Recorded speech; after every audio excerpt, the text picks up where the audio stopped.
Hey guys, welcome back, it's Meg. Today we are going to be running a 25 Fortified Soleil's Gambit. You can find my stat weights in the top left, my legendary and unity in the top right, and my talent choices and trinkets in the bottom right.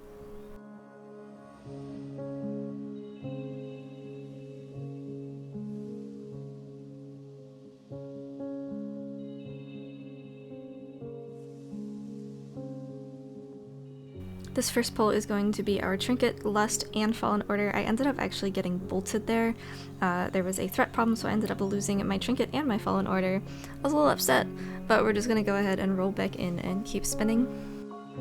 The big things you want to look out for are the Cry of Murgle. You don't want that to get off because it is a group-wide enrage, basically, and that makes the jumps very dangerous, as well as just the bolts if your tank is not very good at taking magic damage.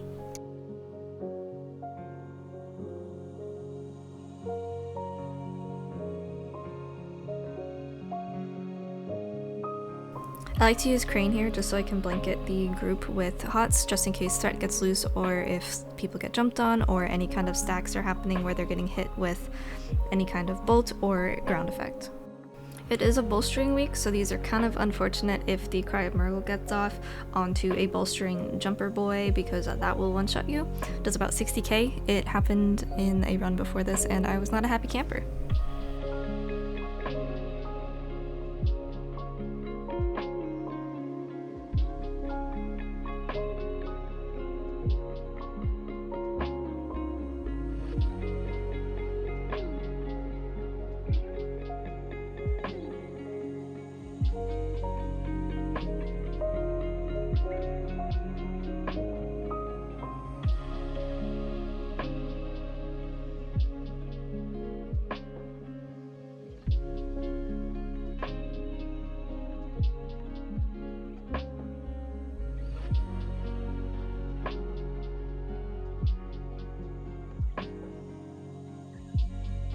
Most of the damage coming off of these Murlocs are going to be melees, it's going to be the leaps that the wave jumpers do, and then it's going to be the cast that you are getting from your tank. Most of the time you're going to be able to just spin and just keep maintenance up with Ancient Teachings, and with Renewing Mist, and with Essence Font, but if you ever do have to actually cast on people sometimes, you're usually going to have a actual cooldown for it, whether it's Crane or Fallen Order. You can use those here and be totally fine because the boss we're going to be invising to, and it's honestly not that much damage if it's not tyrannical.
At this point I'm pretty much using my Trinket on cooldown just because it does get a lot of value out of these AoE packs, and I wanted to use the 4-stack before we get to the boss.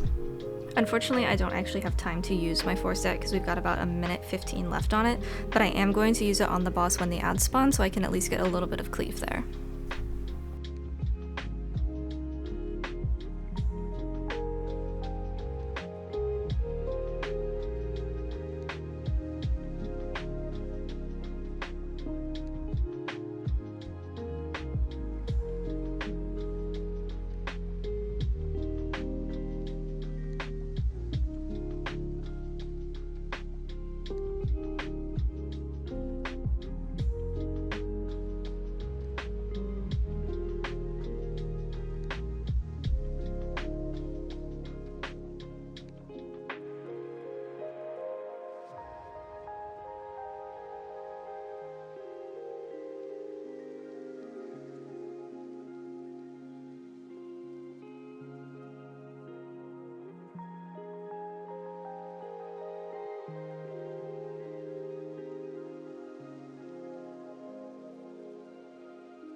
There's been problems with things like stealth, camo, and invis not working, so our rogue got pulled out there. I got ahead thankfully and rolled, so I'm just gonna go ahead and stand in the corner so I can reach everyone to mass.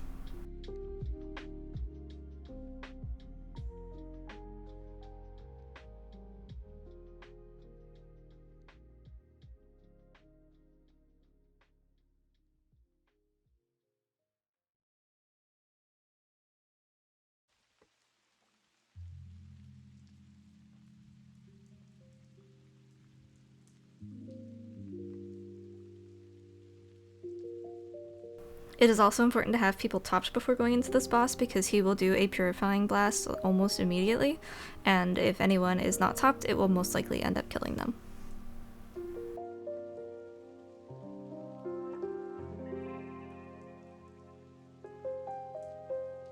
This boss is actually really simple. It is largely mechanical. There's not really much healing that needs done outside of the maintenance on the 3 people that get targeted by Purifying Blast.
Something to be aware of are the Valorous bolts from the ads. They actually, even on Fortified weeks, do a significant amount of damage.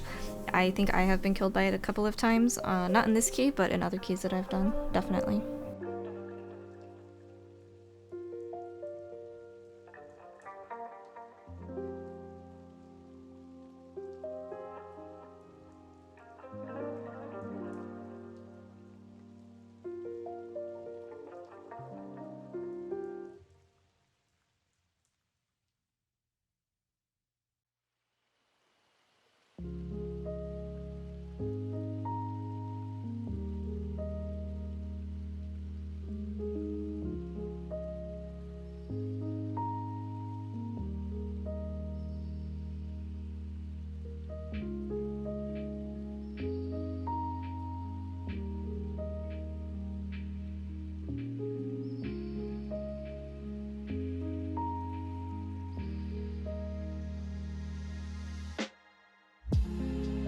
I didn't really need to potfall in here, but I did anyway just because I was going to be moving and I didn't want people to get sniped by any of the bolts or by the beam, so I just went ahead and used it. On the trash we have our 2-stack trinket as well as revival and GG if we need them.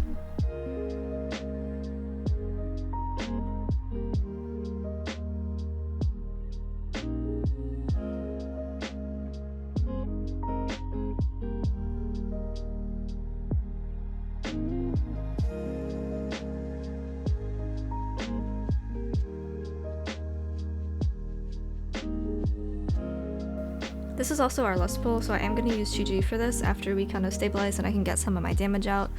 There shouldn't really be anything hitting your DPS, but if they do get hit by something, they'll probably dead anyway. That being said, it is just a little bit of maintenance healing.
Fallen Order here just to help with my tank a little bit, because if all of these sync up, it is pretty dangerous. The bolts, the haymakers, everything like that, and then there is also an enrage factor that some of these deckhands have.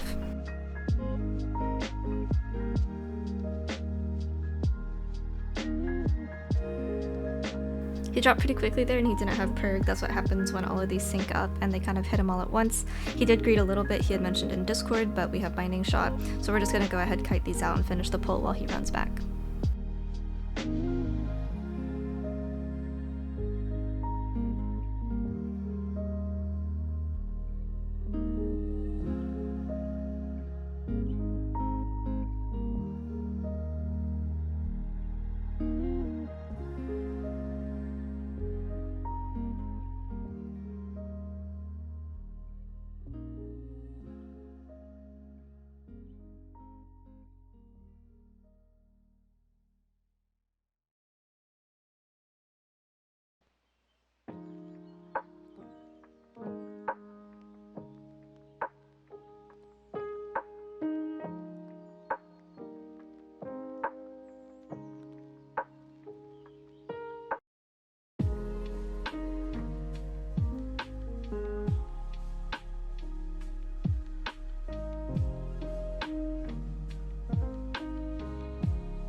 Even on Fortified weeks, this boss is pretty annoying. It is hard for melee, and it is a little bit of a melee heavy comp that we have right here. We only have one ranged. So we're going to be dodging a lot of fire, and we're also going to be trying to herd cats essentially with all of these ads.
Bashi got wombo comboed here. He unfortunately took the pull from the boat as well as the cannonballs, so he goes down there, but we can B-res him because we've got a couple to use.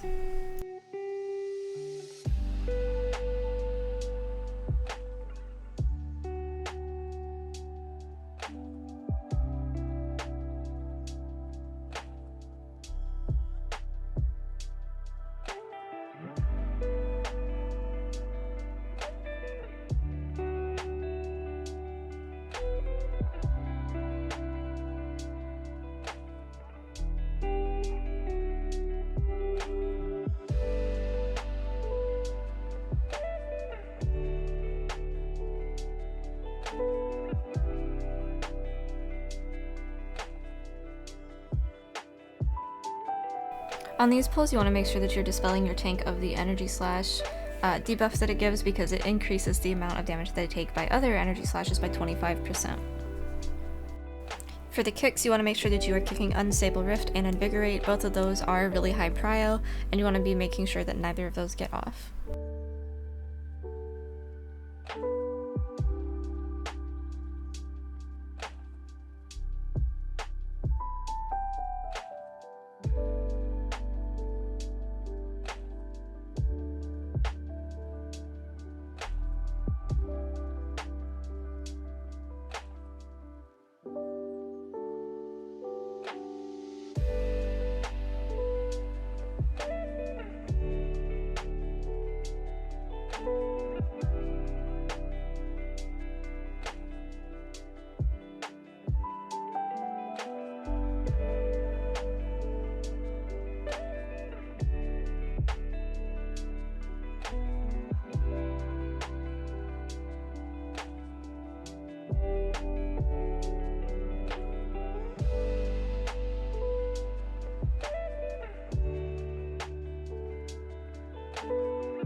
Gonna be going ahead and popping Fallen Order here, just because I will use Crane and Revival on the two mobs right before the last boss if we need it, and this is just gonna be helping a little bit with mana before those adds as well.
Didn't need to end up using 2G or Revival on that previous one, but I do use Fallen Order here, again just to kind of help supplement the AoE healing that we can do with Vivify Cleave.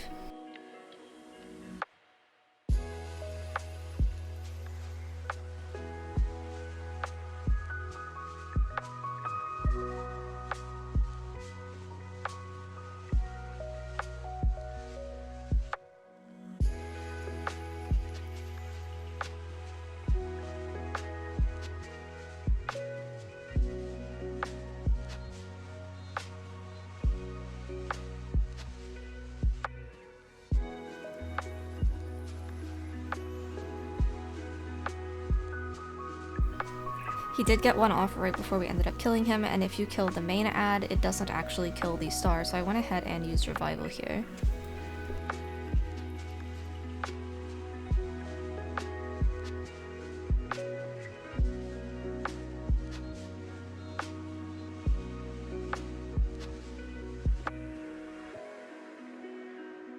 And even though this boss is long, even on Fortified weeks, it's not that big of a deal. It's a fairly easy boss given that the damage is significantly less than it is on Tyrannical. It is also quite a bit shorter. It's still on the longer side, but it's not anything close to 6.5 minutes.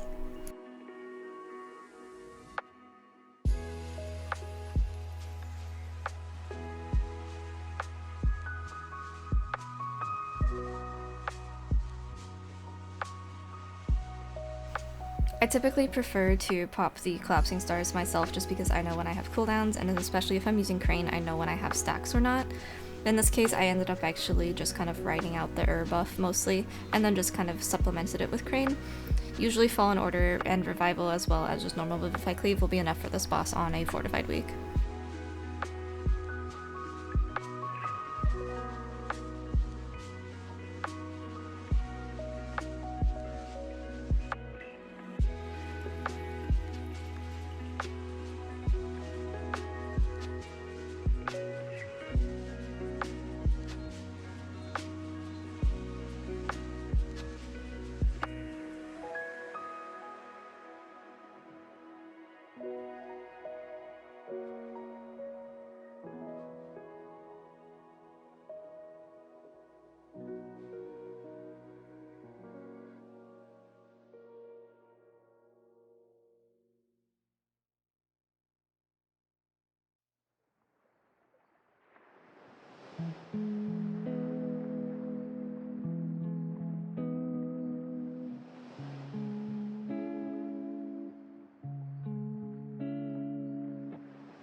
On Fort Weeks, this boss does take a while, but it is still pretty manageable with just your HOTS. As long as people aren't getting hit by things and you're making sure that you're not getting multiple stacks of the collapsing star. And even if you do, you'll probably still be okay, but you might have to cast a little bit.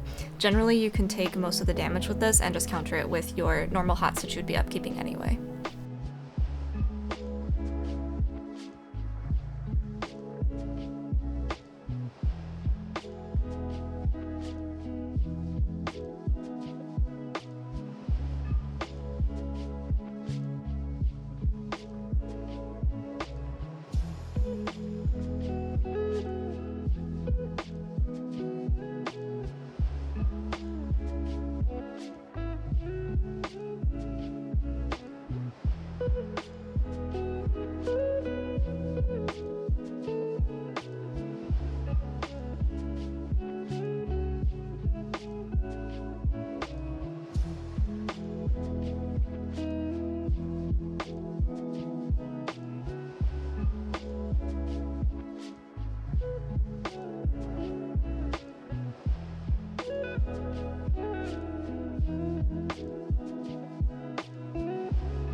This will be one of our last collapsing stars that we have to deal with, so I'm just going to go ahead and send Fallen Order. We also have Chi available, and then we have a couple other defensives that we can also still use.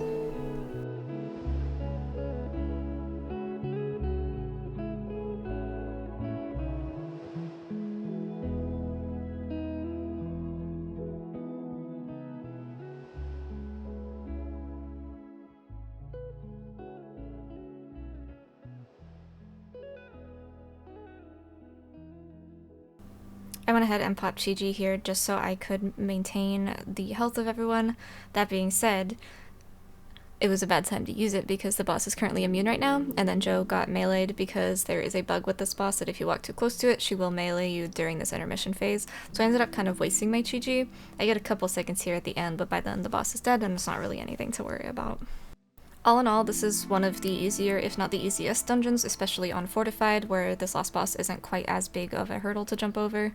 But regardless, I hope that this was helpful. If you guys have any comments or questions, feel free to hit me up on Twitch, Twitter, or Discord. I will see you in the next video, and thanks for watching!